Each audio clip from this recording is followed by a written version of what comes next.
పద్దెంది పడిమెట్ల పైకెక్కి గుడికేగు భక్తులకు ఎదురొచ్చే బంగారు స్వామి ఇరుముడులు స్పృశించి శుభమనుచు దీవించి జన బృందముల చేరే జగమేలు స్వామి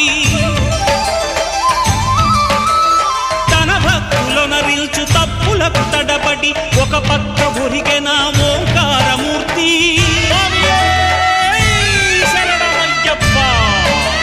స్వాములందరూ తనకు సాయము కాగా ధీమంతుడై లేచే ఆ కన్య స్వామి